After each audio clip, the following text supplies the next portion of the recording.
Now I'm a little bit confused, and you may be too.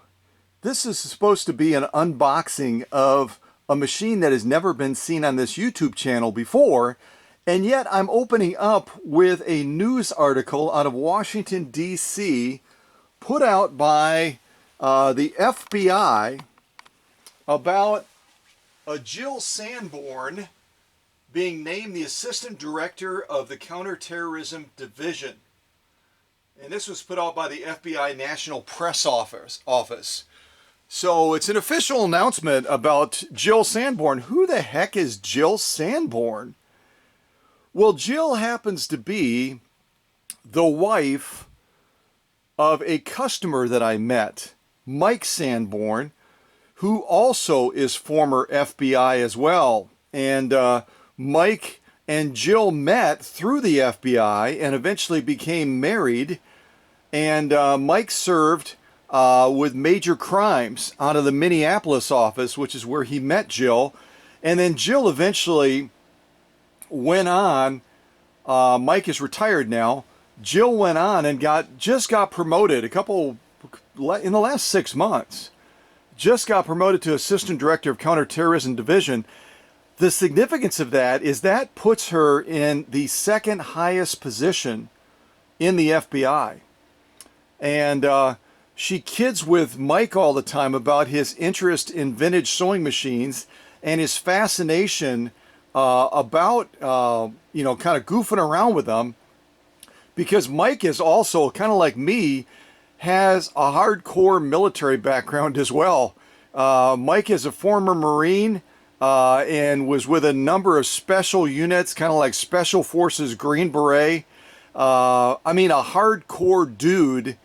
And that's why I always say real men sew. Real men can have an interest in vintage sewing machines and don't have to apologize for their manhood. It doesn't make them less of a man. It makes them more of a man. And ultimately, it makes them a lot more attractive to their ladies as well, because that soft side comes through. But I've had a chance to get to know Mike a little bit, and also getting to know Mike as a result of our conversations that a number of years back, many years back, he was detailed to be assigned to the Medal of Honor winners that were out in Washington, D.C., and they were going to be acknowledged, and a special VIP that came out to acknowledge them, because he's a real strong proponent of the military and of veterans in particular, was none other than Tom Hanks. And Mike shared a funny story. I got to share this with you. Mike shared a funny story. You know what? I can scroll up on this and show you a picture of Jill. Beautiful lady. Actually, I can't. It's on this other story. Ah! Hold on a second.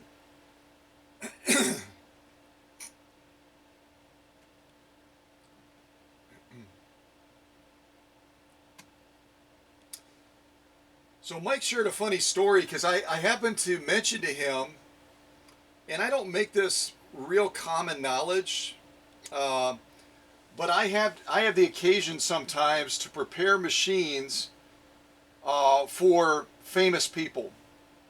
I've done it for a couple of the members of family members in the Cheney family. Sign up for breaking news alerts. I'm going to skip that, but thanks a lot. Can I get past that, or are they going to give me a hard time? There's Joe.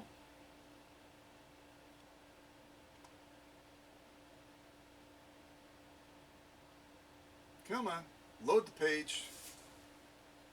Internet is not running so well today.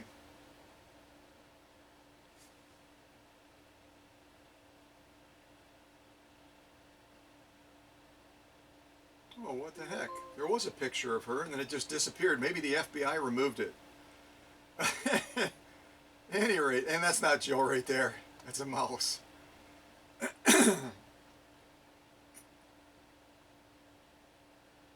Oh, for goodness sakes. It always happens. When you're trying to use the internet, it just runs like a snail.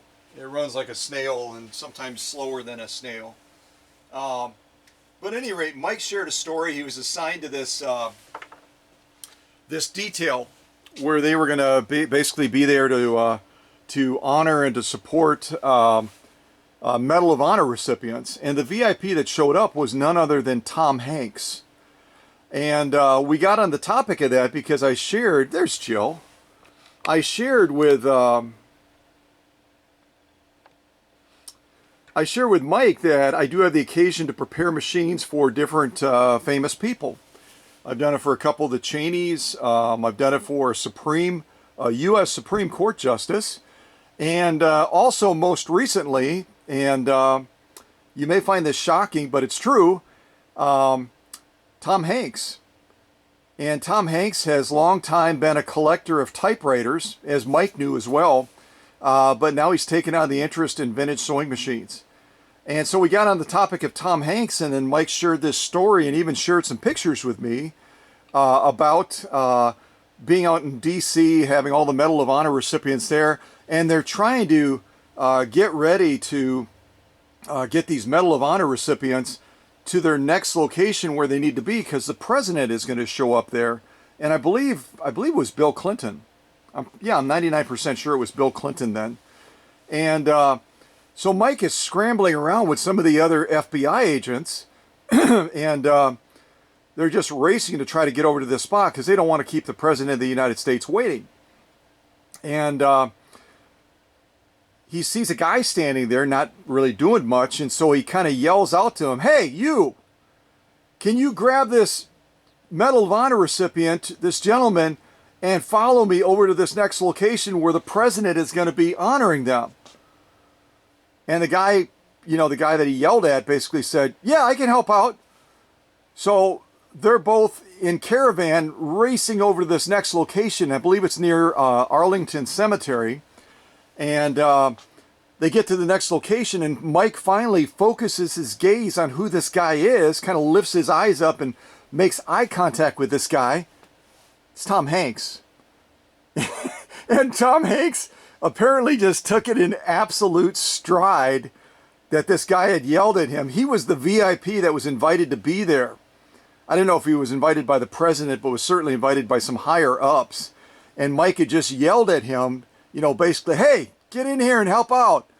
And Tom Hanks, without saying, "Hey, do you know who I am?" or anything like that, just right away fell in line, because that's the kind of guy he is. Tom Hanks has a big heart, very generous to veterans, generous in a lot of other ways as well. And the little bit of contact that I've had with him through preparing a sewing machine for him has just so impressed me with the man that he is. It's no wonder that he carried off the role of Mr. Rogers so well in the recent movie, being a compassionate, loving, generous, kind man as Mr. Rogers was as a former Lutheran pastor. And Tom Hanks, they couldn't have picked a better guy to play Mr. Rogers, because that's just the way Tom Hanks is. And so at any rate, I guess I'm opening up this premiere like this because it blows me away how I'm so blessed to meet such incredible people as Mike and Jill Sanborn. I haven't met Jill. I haven't had contact with her, only by way of Mike, her husband. But I want to do a shout out, because I know the FBI is always on watch, and now Jill with her new role as being in charge of counterterrorism to protect the United States and all of us as citizens. And Mike also served this country honorably, both as a Marine and also as an FBI agent as well. And these good folks that live out on the East Coast, and I'm sure that there's also, let me just say this, I'm sure along with the FBI also having some awareness of even what I do on my little channel. There's also terrorists out there as well that are aware of what I do, because there's talk that there's actually been thoughts of terrorists trying to use sewing machines, kind of filling up the cavity with explosives and using that as a weapon. They'll use anything as a weapon. And so I just want to give a shout out to Mike and Jill and all the other FBI agents out there that are day and night even though they sometimes receive very sharp criticism, day and night trying to do their best. They're only human beings, folks, to protect us and to protect our country. And now Jill being the second highest ranking individual in the Federal Bureau of Investigation. And any of you ladies out there should especially tip your hat to her, because it's unprecedented to have a lady hold a post this high up in the FBI. And it speaks highly about Jill Sanborn, speaks highly about her family and just what they represent to the FBI. So just a shout out to all those folks, and Jill in particular, now leading that organization of counterterrorism, that God protects you guys and just gives you wisdom in the work that you're doing, the critical work that you're doing in trying to keep us all safe. And also a shout out to the terrorists. If, and I'm only saying this, if they had any idea how passionate people like Jill and Mike and the other FBI agents are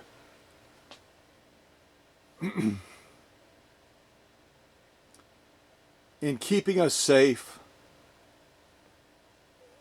and the patriots that they are, they would think twice. It makes me it makes me emotional, because as a veteran in particular, loving this country the way that I do, to know that there's others that are equally passionate and are stepping out there and saying, equally passionate, saying, we are going to stop these folks in their tracks. And we are going to make sure that the United States of America is safe from people like this that are trying to do us harm. And this is not a knock against Muslims. This is not a knock against any other folks like that. It's a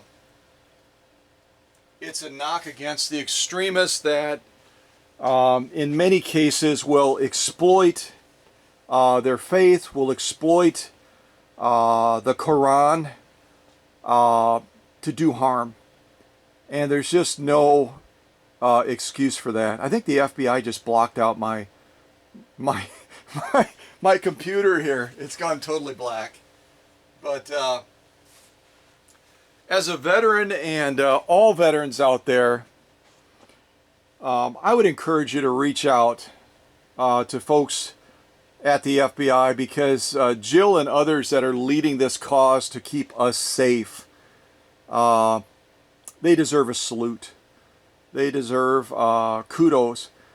And it's still black. They totally killed my computer. Come on, you guys. I'm giving you guys kudos here when you guys get a lot of criticism all the time about things that people think you shouldn't have done, or things that people think you should have done that you didn't do. And the other thing I'll point out is oftentimes too, people will be very critical of the FBI and saying, you know, they're heartless, they're cold, they're robots, and they have no compassion, they have no thoughtfulness, blah, blah, blah, blah, blah, blah, blah. Well, I have no doubt that Mike and Jill Sanborn, out on the East Coast, and I know where they live, but I'll tell you one thing, if you're a terrorist watching this, you're never going to find out. And at any rate, I digress. That they're not compassionate, kind people. Well, I happened to, while Mike and I were just chatting along about Tom Hanks and his experience with this Medal of Honor ceremony, and just the funny side of that, and just talking about other things, I said, you know what, many years ago when I was getting ready to go to college and that, I thought about joining the FBI, but my eyesight, uncorrected and stuff, was just kind of an obstacle, and I never pursued it. And I don't want to ask this of you, Mike, but if you could, you know, if you had access to getting some FBI stuff, it would just be a hoot. And then I could share it with folks that follow this channel as well, and just talk about the experience of meeting you and your love of vintage sewing machines as a former Marine, as an FBI agent that's retired, and now your wife now in this second command, highest role in the FBI. And I think it would just be a fun story to share.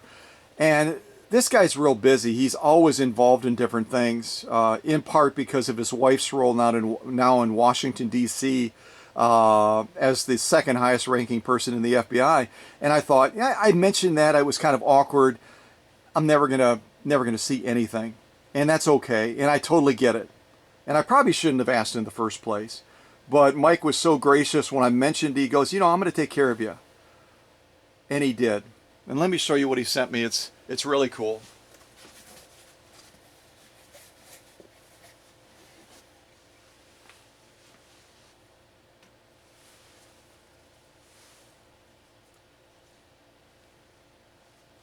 I'm going to try to set this hat up so you can actually see it. But this just goes to show you all the cool people that I've been so fortunate to meet. So first of all, he sends me this super cool mug, which soon enough, in Wisconsin, we're going to be back to winter again. And I'm going to be using this for hot chocolate. I'm going to be using it with the real cool hand-carved spoon that was sent to me by my good friend from Virginia.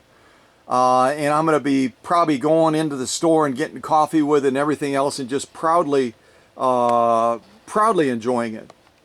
And you may even see me use it on one of the premieres. You never know. And then Mike also sent me this as well, which I think is really super cool. And on the inside of the hat, where it would be touching your head, you can't see it, but it has an official FBI label on the inside of it. How cool is that? It just blows me away. And you know what? I'm sure I shared some of the same presuppositions about the FBI, and the people that work there just being cold-hearted and, just the facts and blah, blah, blah, and all that kind of stuff. And sometimes God puts people in your path to change the way you look at the world. And he did that with me having the opportunity to meet Mike, and by way of Mike, meeting Jill Sanborn as well. So I'm very thankful for that. I'm very humbled by it as well, to meet people like this that are such great Americans and have stepped out of the shadows to take on a role that a lot of people across this country, even Americans, sadly, despise. There's a lot of Americans that have no liking at all for the FBI as well, because of some of the media stuff that has been put out there by them. So in my small little way through this channel, I want to make it a point to say, these are real folks. These are great Americans that are doing a hell of a hard job. And I couldn't be any more grateful for the opportunity to have had a chance to meet Mike. And I should mention, Mike is a Husqvarna guy. Mike has at least one Husqvarna, because he had contacted me about some stuff he needed for the machine, and that's how we got acquainted. But it's just so cool to meet folks like that, and to see that a lot of the stuff you hear through the media, it just simply is not true, and it's distorted, because you got real folks like this that are kind, compassionate, incredible patriots for our country, and also, as busy as their lives are, will take time to show a kindness like this to a little guy in Wisconsin, and send this super cool mug and hat just to say, we care. We care. And speaking of caring, and I'm going to break away from Jill here and go over to our unboxing finally to talk about another person that cares as well, which I think is, it always catches me off guard because people get so busy. I'm going to set Mike's gifts to the side here. And I should say Mike and Jill's gifts, because I have no doubt that Jill probably had a hand in helping him acquiring them. So another real kind person, and I'll just mention this before we jump into this unboxing. uh, is a lady by the name of Lynn Samalinger. I don't know if I'm going to say that right or not. I'm having trouble reading her.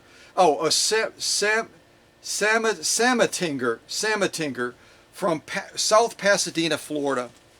And she had recently, Lynn had recently won one of my contests, and she had reached out about, because she had kind of let it lapse and weeks had passed, and she never contacted me and provided her address so I could send her a gift, which was going to be one of my my sewing coffee theme mugs. And she finally reached out, and this is only a short time after I got out of the hospital, and she mentioned, you know, hey, I kind of dropped the ball here and I'm reaching out about this, and I had to give her a hard time. So in a real serious tone, I go, so you're reaching out, I'm just getting released from the hospital, 3 blood transfusions, near death, and you're contacting me about a coffee mug? And you hear this dead silence on the other side of the phone, and she goes, I'm so sorry, I didn't mean it that way. I was just, and I said, I'm just kidding with you, I'm just joking with you. She said, I should send you a gift for all that you do for all of us that love vintage sewing machines. And kind of like with Mike, formerly of the FBI, I thought, okay, yeah, whatever. You know, it's not going to happen. It did happen. And Lynn went to the effort of writing a beautiful card. First of all, show you the front of the card. Isn't that an awesome dog? I just love dogs. Nothing against cats, I just love dogs. Beautiful card. And then on the inside she writes, excuse me, Scott, thought you could use these 2 face masks while you return your customers' optimized sewing machines at the post office. I bet you could name every vintage sewing machine, make and models printed on the fabric. Stay safe, Lynn in Florida. So you know what? Don't be a doubter like I sometimes can find myself being, and question how kind people can be. You know, to take time to do something like this. And these are simply magnificent, aren't they? Look at that fabric. And look at the design of what Lynn came up with. Even on the inside, check this out. So this is the outside, all these different makes and models of sewing machines. And then on the inside, it's got all kinds of different stitches by number. How cool is that? It's absolutely amazing, absolutely amazing. And I didn't just get 1, I got 2, so I've got a backup. Or if you know, someone comes to the workshop and you know, we're stepping out somewhere or going to travel somewhere and they don't have a mask, I could always let them use one of these masks, because these are designed, these are just heavy duty, and I could even throw these in the washer, I'm sure, without any adverse effect. But this is just, in my opinion, just another example of human kindness and the power that it has.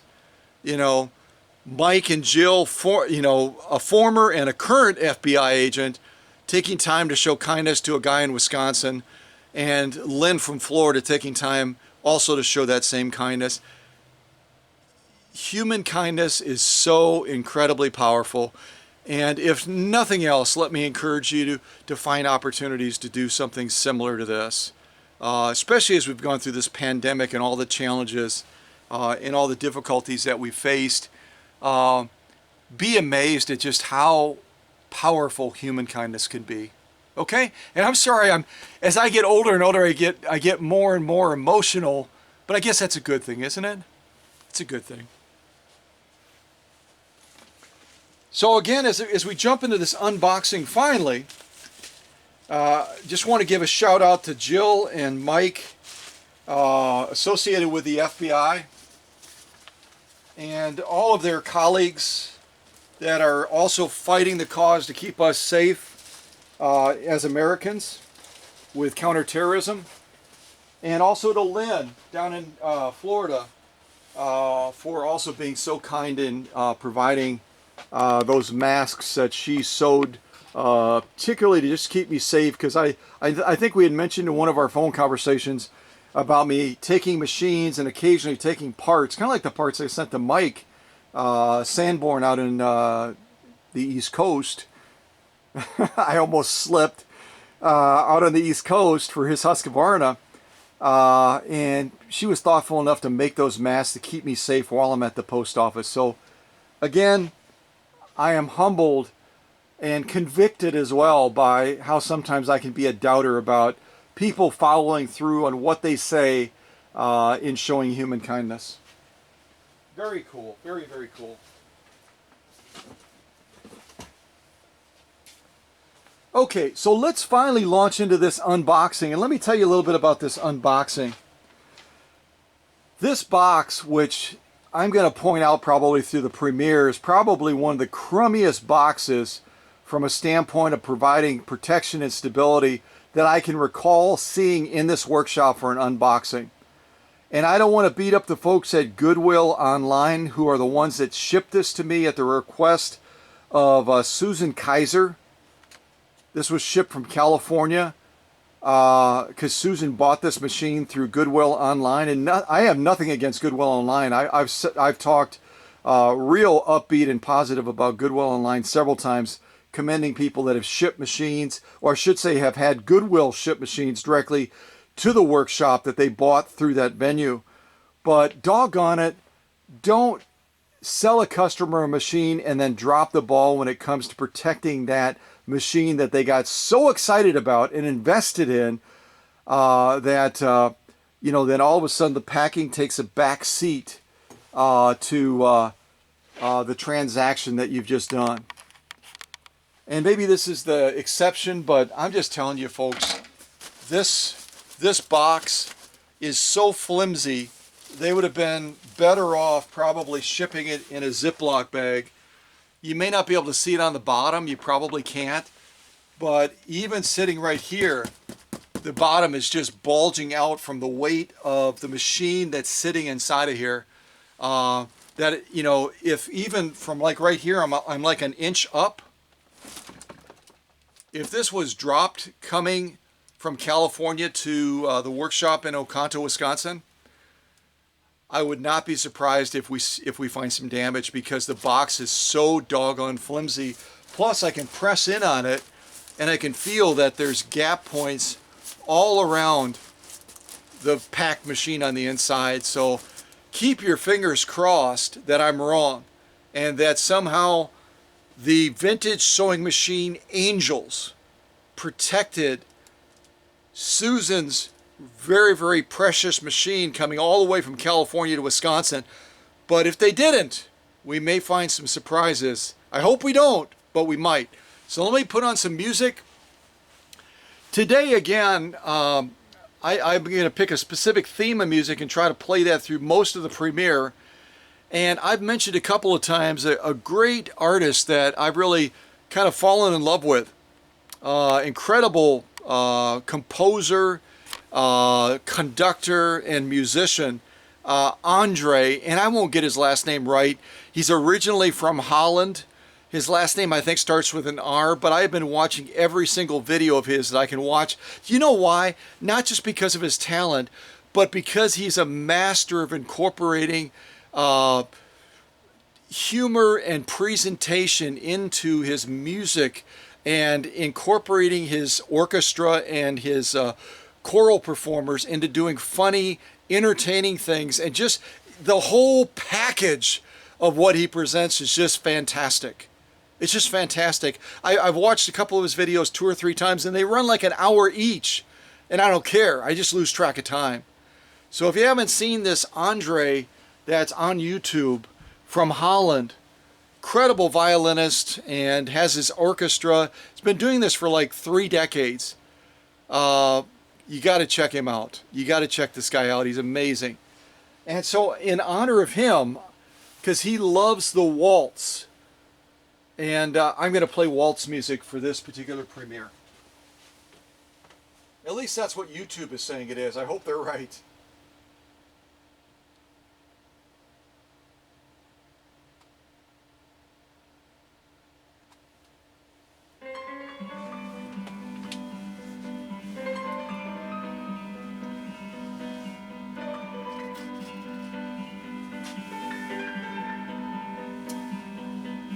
And this is called Jesse's Carnival Waltz. I think I've played this before. I'm quite sure I have.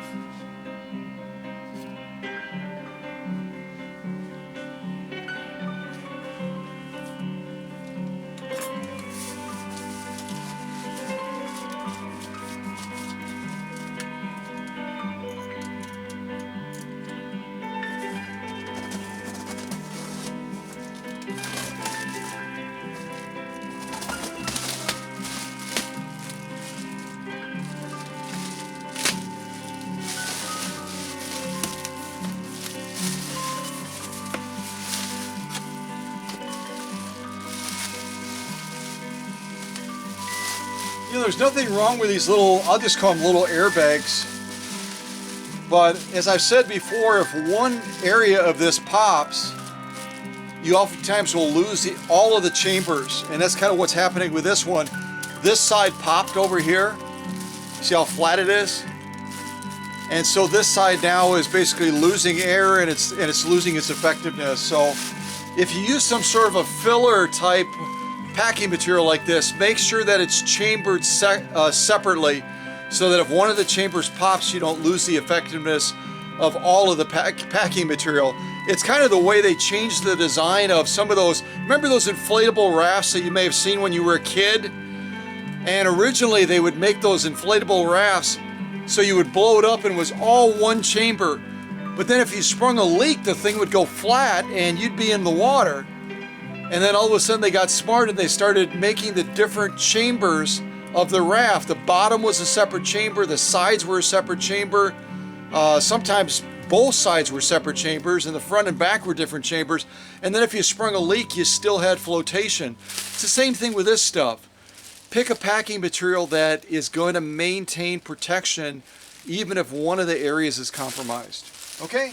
Enough said. Maybe. I might say more about it.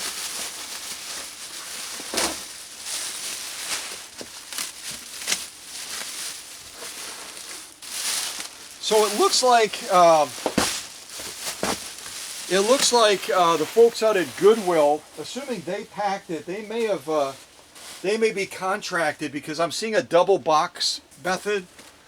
Look at this. This is what I'm talking about.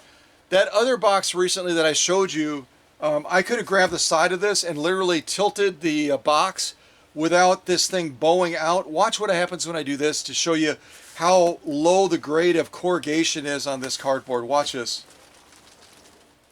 See how much that's bowing out? Pick your box. If you're going to use a box, folks, instead of a tote like I've shown you in my packing videos, pick a box that's high quality like the one that came from Home Depot that I showed you in the recent premiere. So we've got a double box method here. That's a good thing. But again, I'm not seeing much in the way of padding around the machine. That's why the machine is moving so much. And also on the bottom of the machine as well, where I saw the bowing out of the cardboard, there's little or no protection on the bottom of this internal box. And it looks like the little thin layer that they put down there, again, it's a packing filler material where it's a single chamber, and it looks like part of that chamber popped, and so it's basically just sitting on a thin piece of plastic, which means the box is not protected at all from being dropped or impact or anything like that on the bottom of the machine. And that's going to be one of the most critical areas and one of the most common areas that's damaged in shipping.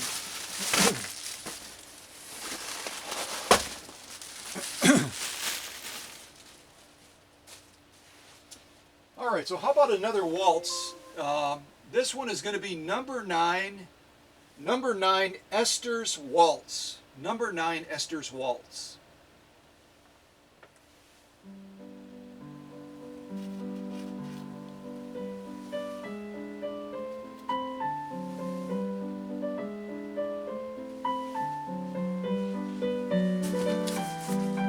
And this stuff is so thin, I'm probably gonna cut down the front, open up this flap, and then I'll remove this inner box. And I've got so much open space between the box and the front, I don't even have to be concerned about hitting that box.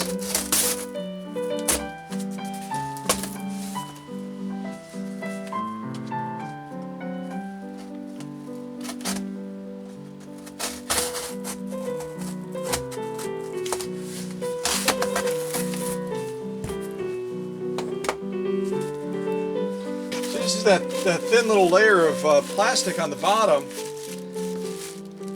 It looks like they kind of put 2 layers underneath there, but this one is totally flat. And this one has chambers on this side over here that are totally flat. And then a little bit of inflation. It's inflated in the middle with 2 single little chambers, these 2 right here. All the rest of this has been compromised and is flat. You zoom in on, I'll show you what I'm talking about. So there's part of what's supposed to be protecting the machine. Just because of the machine probably bouncing up and down on top of it, it popped it and it's totally flat. And the only thing protecting the machine are there's 2 little, kind of see them. Yeah, it's 2. It looks like 3, but it's actually 2 when you press on it. 2 little chambers of protection right in the middle of the box, which is basically doing nothing. And then it's flat all the way to the side over here too. So again, just pick your packing materials carefully, folks. Pick your packing materials carefully. And kudos to the Goodwill people. They at least tried to mark the box. You can kind of see it on the right side of the box over there. And I believe it's the same thing on the left side where, nope, it's not on the left side. Maybe it's on the front. With a red marker, they put fragile. But again, depending on how it's being shipped, these folks, regardless of who the courier is, whether it's UPS or FedEx or USPS, they're moving so many boxes so quickly, they're not going to notice something like that. And if they do, they'll probably scoff at it. They just will. They have some difficult jobs. They really do. Very stressful jobs. All right. Well, I can tell you this, it's a heavy machine, whatever it is.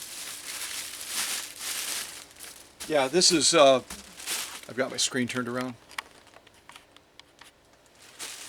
This has some, it's inflated a little bit in some of the chambers, but on the other side over here, totally flat. And this down here, all of this plastic in the bottom, that is the first line of defense from this thing being dropped and banging against cement floors and everything else and thrown into the back of metal bed trucks and everything else. You can only imagine traveling almost 3,000 miles from California how many times this box was dropped. And this first line of defense across the bottom, which was originally like this and inflated, it's absolutely totally flat. Totally flat.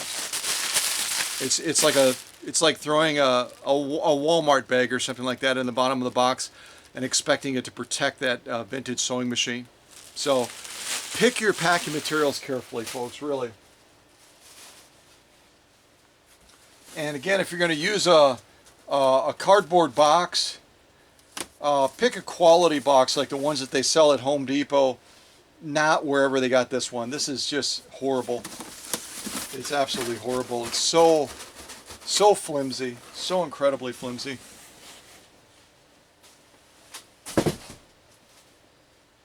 All right, let me get this box back up here.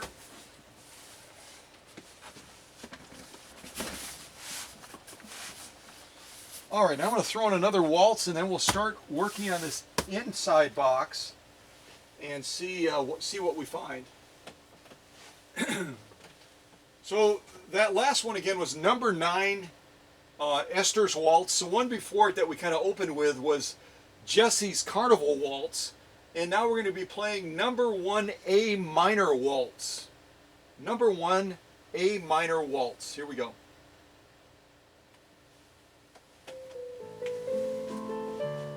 And I'm going to get a little drink of something. I don't know if you can hear it, but my throat is kind of gravelly today.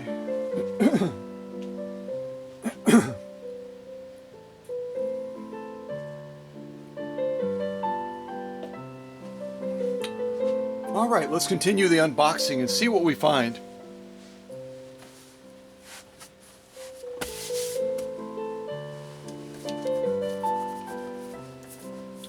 And I'm feeling that the top of this lid, you always want to check this before you cut into a box. Press down on it and just see how much give you get. I'm not getting a lot of give, so I'm going to really shorten my blade on this cutter a lot so that I don't cut too deep and potentially hit something.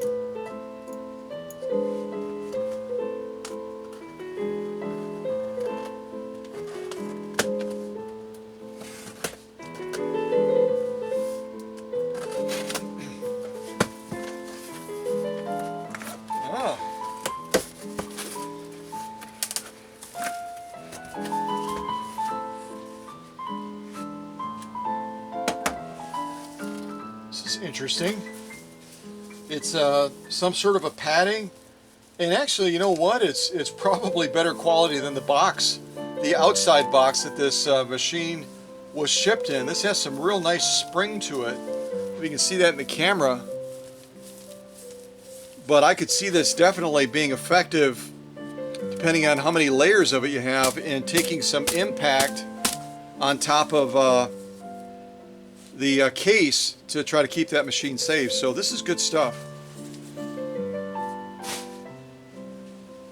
Okay, so we've got an inside case here, and I'm going to try to do what I did before. I'm going to try to cut the front of this box open very carefully, and then we'll take this case out and see what we find inside.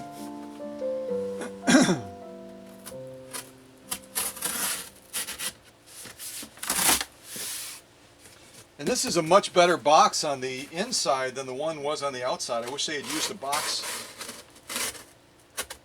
similar to this.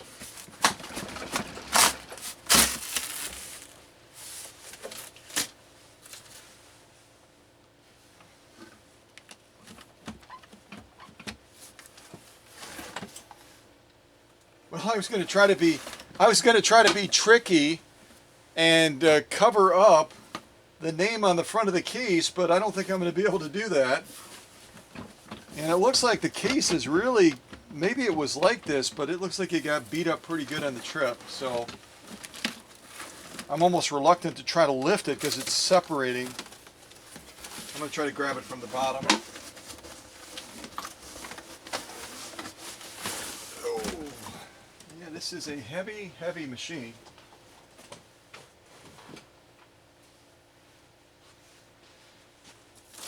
Well, you may have already caught a glimpse of what was printed on the outside of that case. If you didn't, then you're going to be seeing it pretty quick here, and then you're going to pretty much know right away what kind of machine Susan Kaiser from California purchased and had the folks from Goodwill online shipped to the workshop.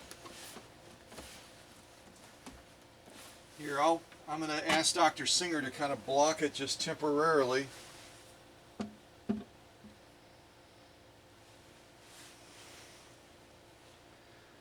And he may not be blocking it completely.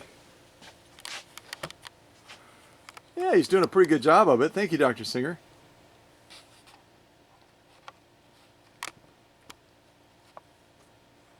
So let me put on another waltz and we will finish unveiling this. And from what I'm feeling, see the way that is?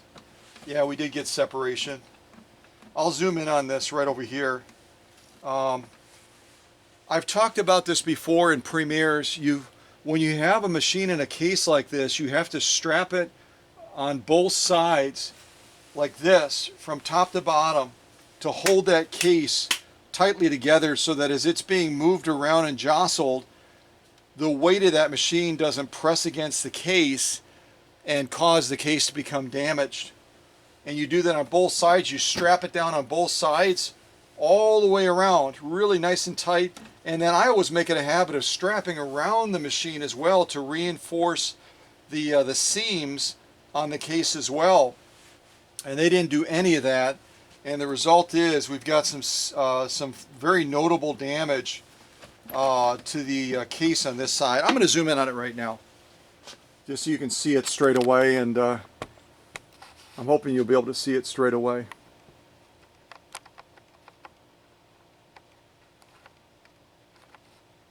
So it's not supposed to look like that, folks. You see that gap just next to the shoulder of Dr. Singer there? This gap right here is where it's totally separated because the base of this case has been compromised. It's actually separated the wood, and so that's going to be an additional part of the project now that Susan will have to decide if she wants me to do, and I'm trusting that she will want it to be done, and we'll also reach out to Goodwill as well about this damage. But this is going to definitely need repair. Otherwise, as I'm lifting up on this, look at the side of that. Can you see that in the shot? The whole base of the machine is now compromised. It's damaged. See that?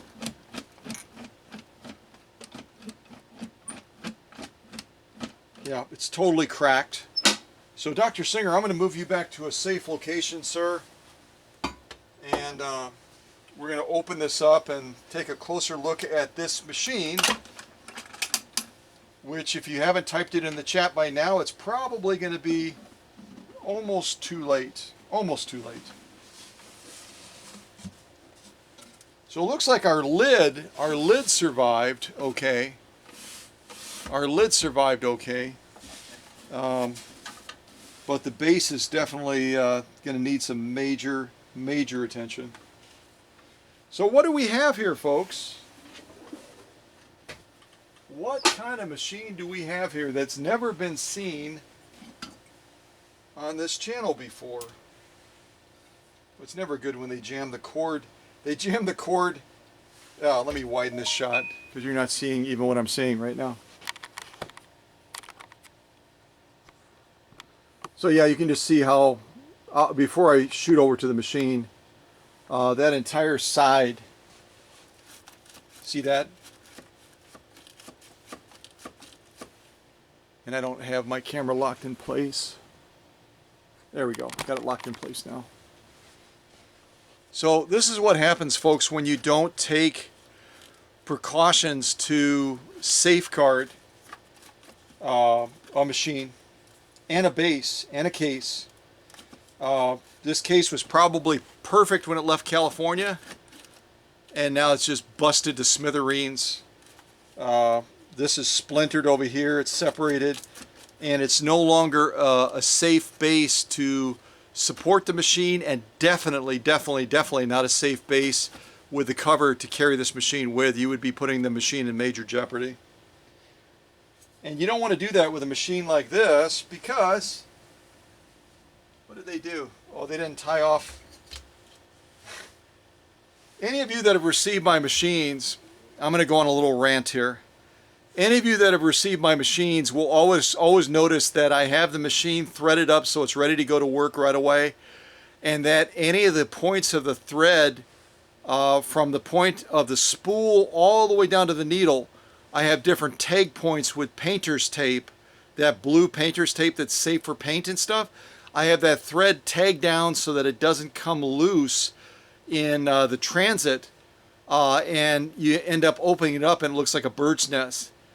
These folks have not learned that principle because the spool came loose and the spool thread is all around the machine, under the machine, over the machine.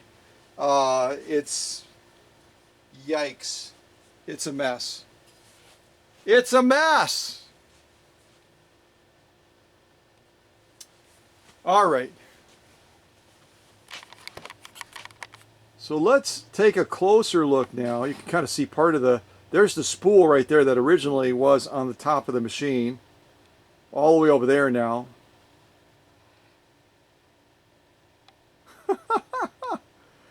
Guys, I don't make these videos just to entertain myself. Well, partly I do.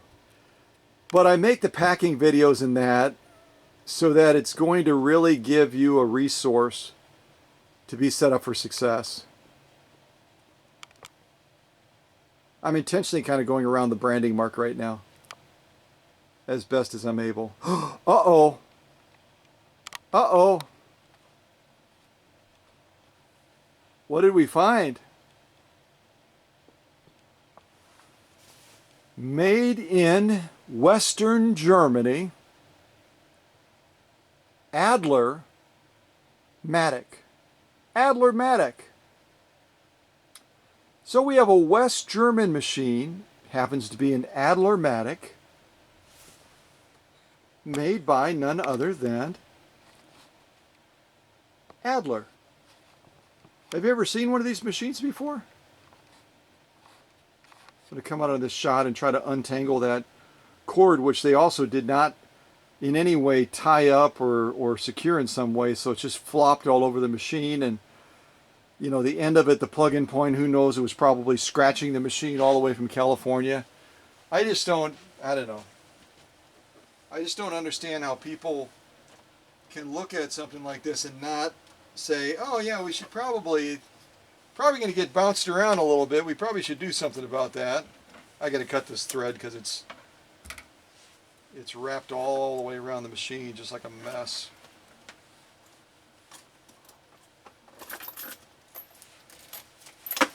Whoops. Now if that spool, let me turn my camera on. If that spool was full when it left, I'm going to be unwinding this machine for quite some time. Quite some time. Oh goodness. And all of the bobbins and other things that are metal are just thrown in this little cubby on the side, which is not even really a cubby anymore because it's all busted up from not being packed properly. Alright, I'm not going to have much success on that right now. Take this power cord off.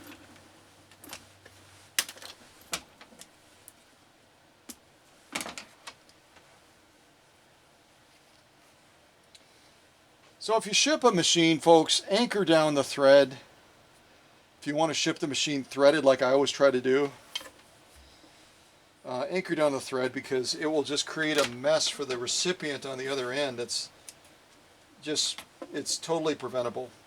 Totally preventable. Alright, so I'm going to move this kind of cool foot controller to the side. And how interesting is this? I've got to point this out. Any of you that follow me very faithfully know that I grew up in a town, because I talked about it in one of the premieres. I grew up in a town in Racine, a city in Racine called, a city in Wisconsin called Racine, Wisconsin. And Racine, Wisconsin, again, is where I worked at that place called Wing Spread that was the residence of the Johnson family, Johnson's Wax family. And I talked about some of the other things about Racine, Wisconsin, where I grew up.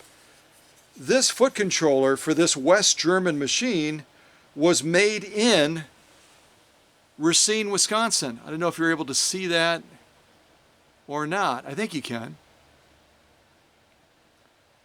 So it's just interesting as we go through all of these unboxings and we see all of these machines, sometimes for the first time, we discover that foot controllers, motors, and other components of the machines are sometimes made in a location that is far, far, far away from where the rest of that machine was manufactured. Here we've got a West German machine with a Racine, Wisconsin foot controller. Who knows, maybe the base was made somewhere else as well. It's hard to say. I got to cut some of this thread back. You know how persnickety I am to have this rat's nest over here right now. It's just really irritating. And the other thing I'll show you, and I'm going to come off the tripod to do this, is this machine is actually, not only is the base damaged, but because of the way they failed to anchor it to the base, the machine is also not anchored properly right now to the base. It's floating around. See if I can pull it up and show you what I mean.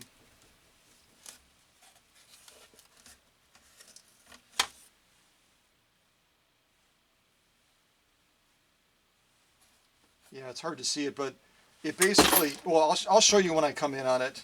And also I'll tilt it back because something else is interesting on the inside bottom of the bed too. So let's come off the tripod. I'll put in another waltz and we'll take a closer look at this machine. So the last one I think we just did is #1 minor waltz. Now we're going to do the Premier. How appropriate is that? They have a waltz called the Premier at this premiere. Here we go.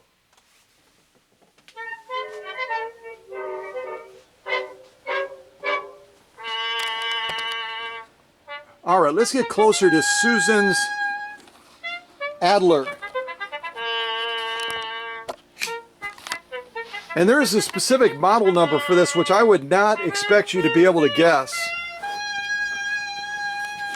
Because right now all we know it as is the Adler Matic.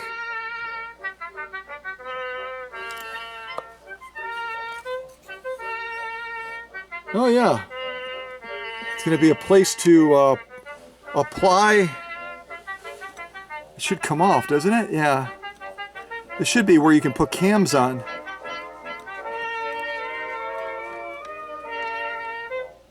Yeah, that's going to be our cam stack right there.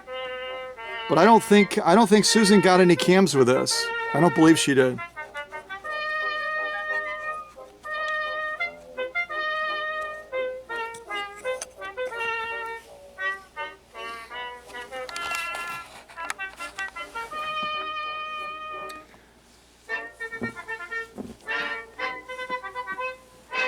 I thought that faceplate would open, but it's not opening. It feels like it's hinged on the back. It should open. Maybe it got banged around a little bit.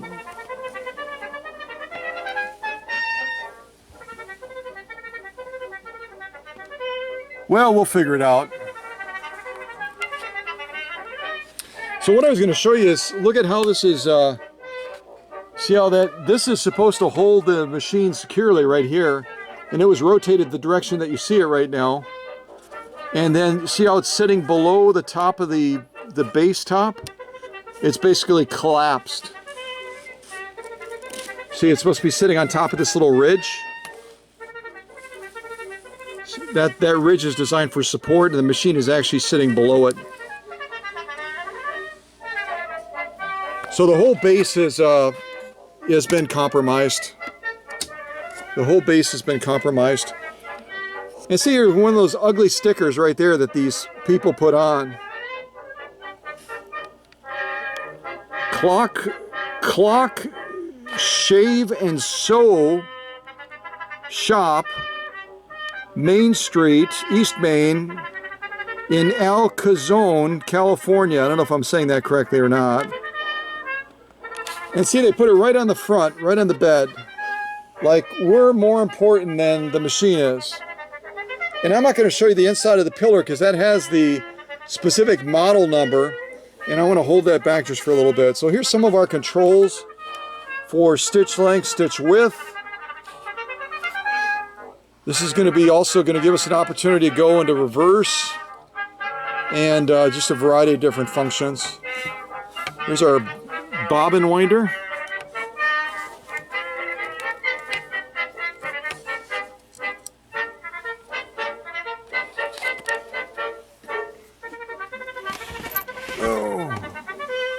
This is a meaty machine, I'll tell you that, folks.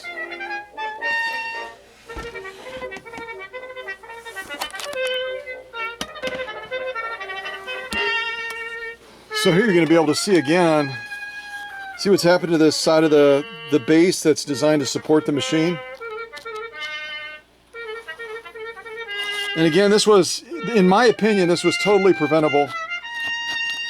And it's not a matter of just sticking these back together because all of this wood has been splintered now. See that? That was a fun song. Yeah, this is going to be, remember we had that one machine that, wasn't it a 1591, where the base was literally destroyed in transit. Here you can see we have cracking and separation as well here. So that entire area, this is the weight, and this is a very heavy machine. I would say probably about 45 pounds. And that's why it's sitting like it's sitting right now, because the base can no longer support it. All right, let's keep turning this machine. I got to stand up to do it. This is a beast. Those West Germans, I'd love to tell you they fill it with sauerkraut, but they don't. They fill it with engineering and lots of metal. Lots of metal.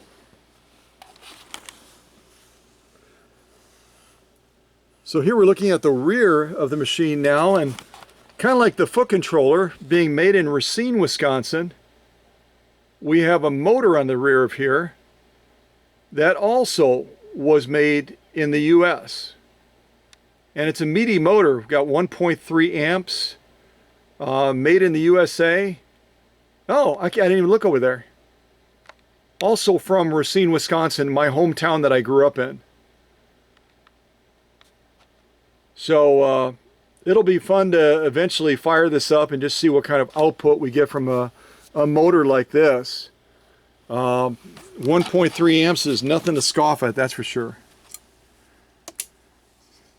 And here we have our switch on the back, which should be for our light assembly. Which I'm trying to see where that light actually is. It's way over here. There's our bulb sticking down right there. Oh, and I see why I couldn't get it open. Duh. A little release on the back that I couldn't see from the front. So here we have an access panel to the rear. And you'll notice that this Adler comes with the same style cleated belts that you'll see on a lot of the other West German machines, like the Pfaff machines. Will have these cleated belts. And this cleated belt appears to be in, at a glance at least, seems to be in good condition. Kind of turn it a little bit.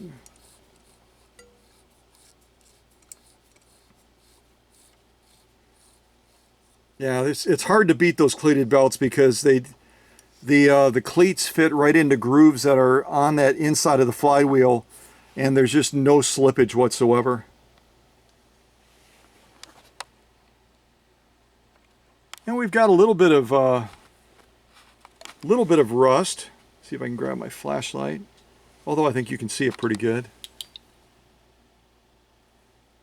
You see the rust there.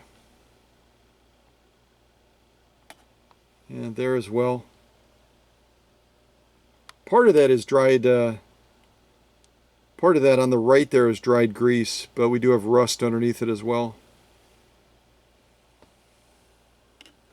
And that is just some real good quality engineering. You see that worm gear that ties into the main shaft right there. Very impressive engineering.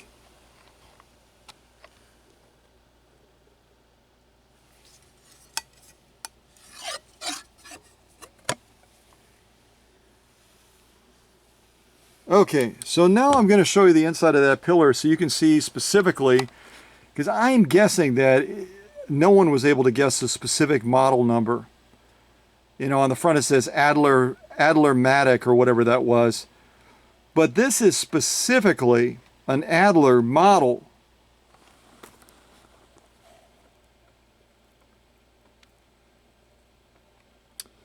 (189A). 189A.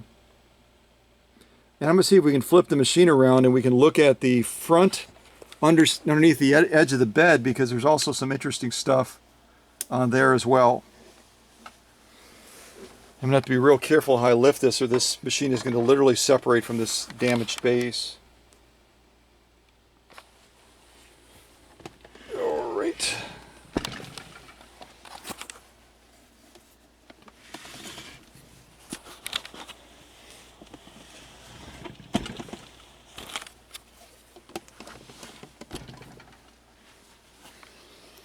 Oh, there's our feed. I didn't point this out when we were near these controls before. Our feed dog drop right here.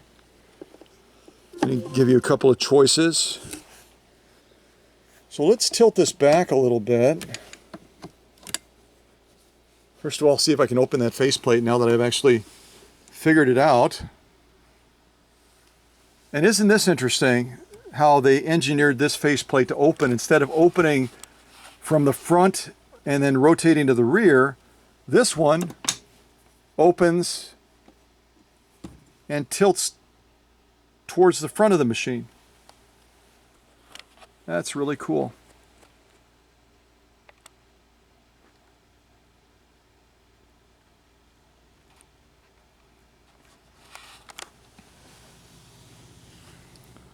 Looking to see if there was anything stamped on the inside of the faceplate, but there isn't.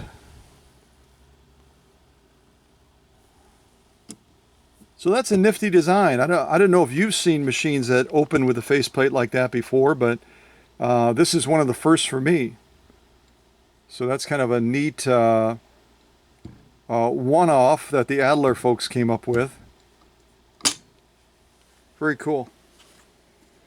All right, so let me see if I can tilt this back safely as best as I'm able. And let me just set the camera down real quick.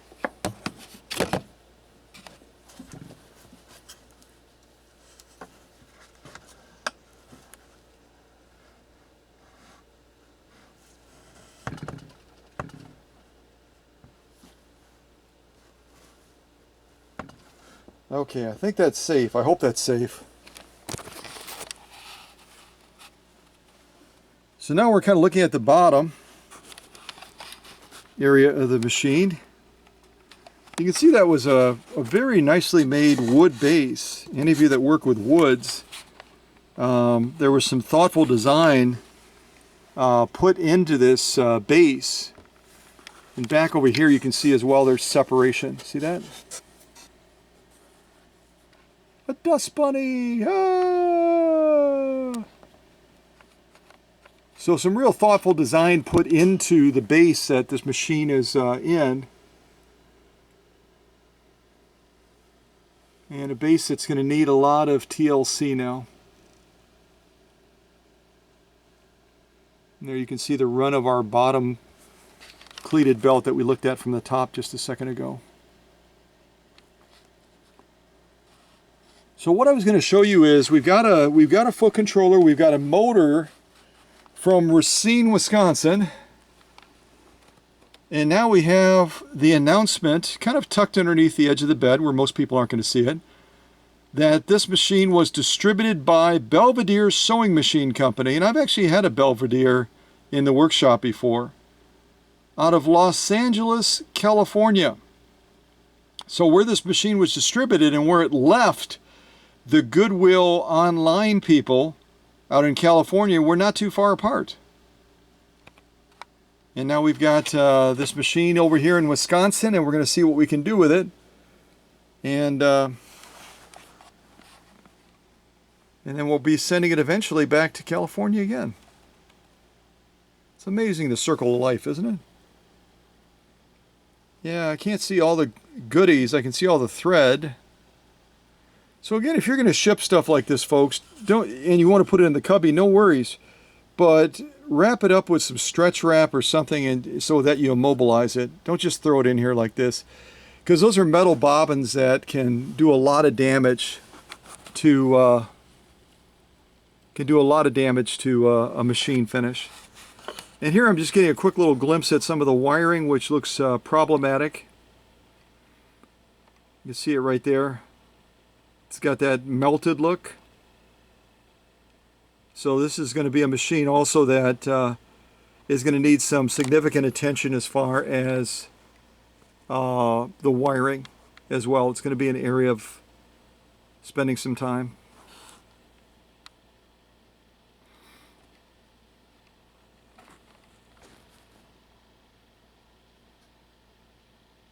Yeah. So it's interesting, a kind of a collage of efforts put into this Adler 189A. We've got a machine that has a motor and a foot controller from Racine, Wisconsin. We've got a machine that was distributed from Los Angeles, but a machine that was engineered in West Germany. So it's kind of neat how things come together, isn't it? Where you all of a sudden have multiple hands involved, kind of like the machines that came out of Scotland and eventually landed in Canada. I mean, it's kind of fascinating sometimes how all those pieces eventually come together. So we've done an unboxing now on Susan's Adler 189A, which had a little bit of a rough trip from California, but as I always say, it could have been worse. And I have no idea what I'm going to find when I eventually start getting into this machine, which is going to be a while. A lot of other machines right now lined up, waiting to come to the workbench before Susan's Model 189A Adler. But eventually this machine will find its way to the workshop workbench, and we'll begin our process of figuring things out. I'm going to throw that back in there with all the other stuff we have there. Looks like it's probably one of the original feet or something off of the machine on the bottom.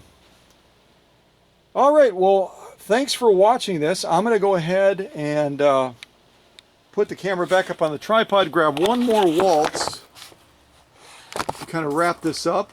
Again, in honor of my friend Andre R.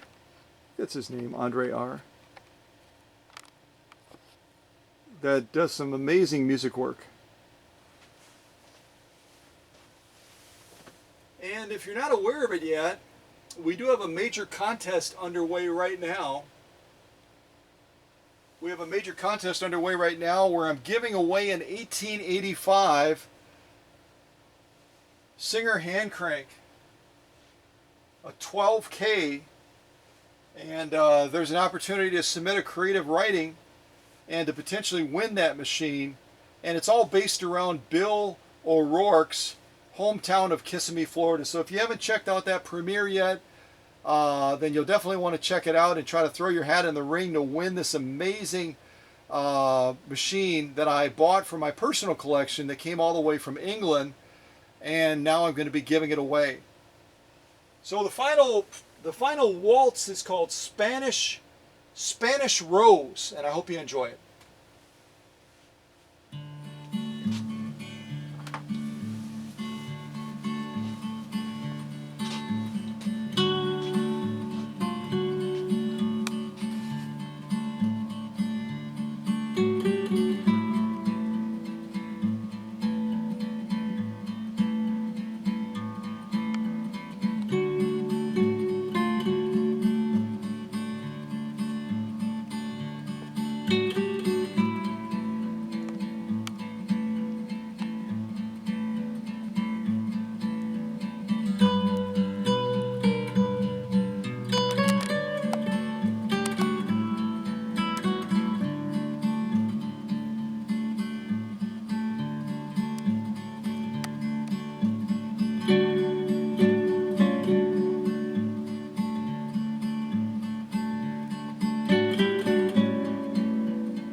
Alright, well, stay tuned for other great premieres like this where we discover new machines that have never been seen on this channel before, like this very cool West German engineered by way of Racine, Wisconsin and Los Angeles, this Adler Model 189A. So thanks to Susan Kaiser, who bought it on Goodwill online and then had the folks send it from there directly to the workshop. This will be an interesting project when I'm able to get to it.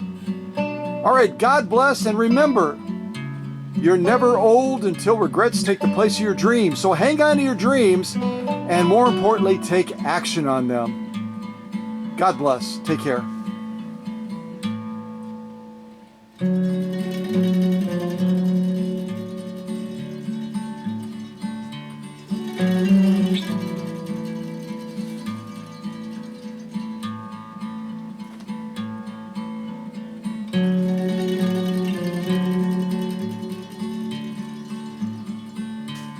Mm-hmm.